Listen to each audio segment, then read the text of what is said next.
Bismillahirrahmanirrahim. Assalamualaikum warahmatullahi wabarakatuh. Rabbi sholli shodri wa yassir li amri wahlul 'uqdatam min lisani yafqahu qawli. Selamat siang sahabat fitness mania dimanapun berada. Jumpa lagi dengan saya Ervan di channel Mas Ervan. Oke guys, saya sudah sesuai request dari penonton setia saya.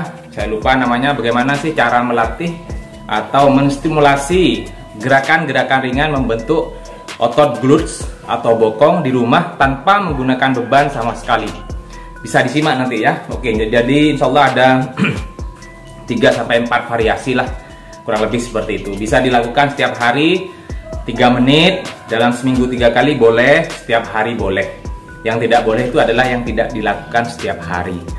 Oke, nah selanjutnya saya akan membahas tentang pertanyaan yang sangat-sangat sering juga ini bertanya kepada saya, Bang, indikator kenaikan massa otot pada tubuh kita itu seperti apa?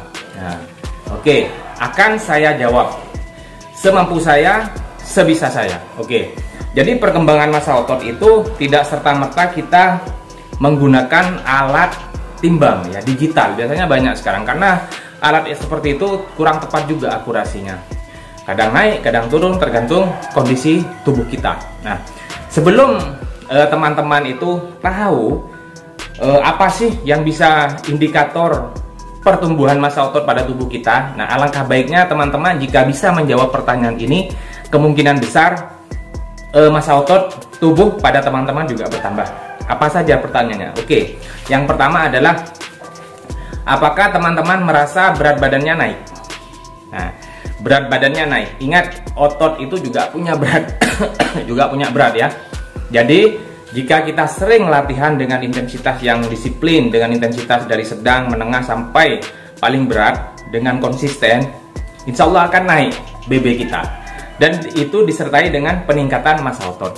Nah, jadi saya kembalikan pertanyaannya, apakah berat badannya teman-teman itu bertambah? Ya, tapi ingat dari form latihannya ya, dari kesehariannya atau dari level aktivitas harian. Ya, jadi apakah BB-nya teman-teman bertambah? Silahkan dijawab, iya atau tidak. Nah itu, apakah berat badan teman-teman bertambah? Kemudian yang nomor 2, pertanyaan nomor 2, apakah teman-teman bisa melakukan latihan yang biasanya minggu pertama atau bulan pertama dari beban 30 kilo lah, misalkan deadlift. Nah, latihan deadlift dalam bulan pertama kuat sampai maksimal 30. Nah, ketika bulan berikutnya teman-teman itu bisa sampai 35 bahkan 40 kilo, berarti 80 dengan form yang tepat. Apakah bisa? Nah, kalau bisa berarti bisa dikatakan massa ototnya naik. Nah itu, jadi bisa dijawab sendiri, ya atau tidak. Yang nomor 2, jadi form atau penampilan pada saat kita latihan. Yang nomor 2. Kemudian yang nomor 3 adalah apakah lingkar pinggang teman-teman itu berkurang, sementara otot-otot area lainnya dekat pinggang itu naik, seperti bokong atau paha. Apakah merasa pakai celana lebih sesak? Nah, itu bisa dikatakan juga jawab iya atau tidak. Kalau misalkan jawab iya, berarti tumbuh, berarti naik massa ototnya. Kalau tidak, berarti hajar lagi latihannya. Oke, sip.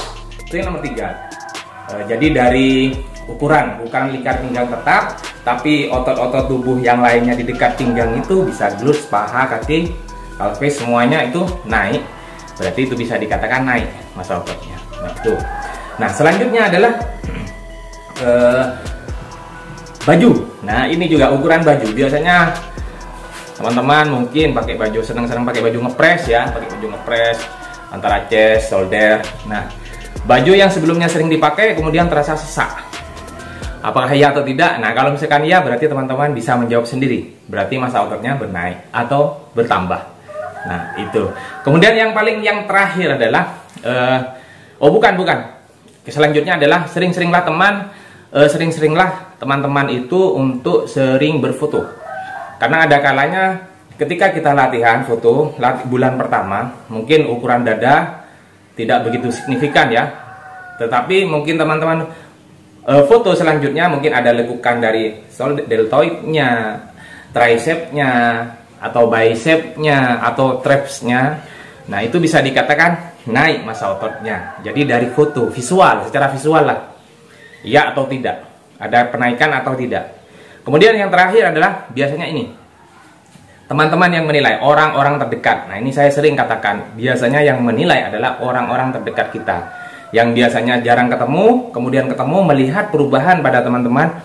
Kamu kok sekarang lebih berisi ya, nah, kamu kok sekarang lebih gempal ya, atau yang paling terkenal, kamu kok tambah besar, kok seperti tukang pukul. Nah biasanya itu pertanyaan yang paling terkenal, itu sudah paling familiar lah. Nah jadi itu ya indikatornya. Jadi kalau misalkan teman-teman menjawab 4-5, bahkan semua jawab iya, berarti teman-teman sukses naik massa ototnya.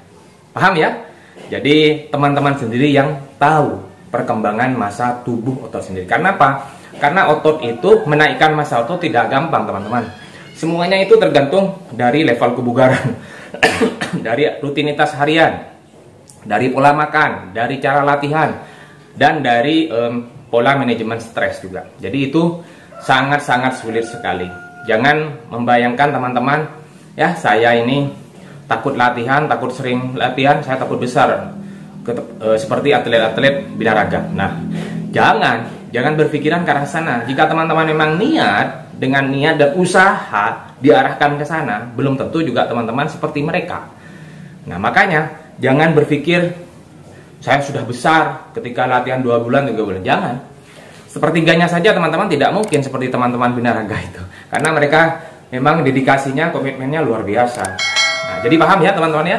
Oke, semoga bermanfaat. Jangan lupa dukung channel saya dengan cara subscribe Mas Levan, like, comment, and share sebanyak-banyaknya. Terima kasih. Assalamualaikum warahmatullahi wabarakatuh.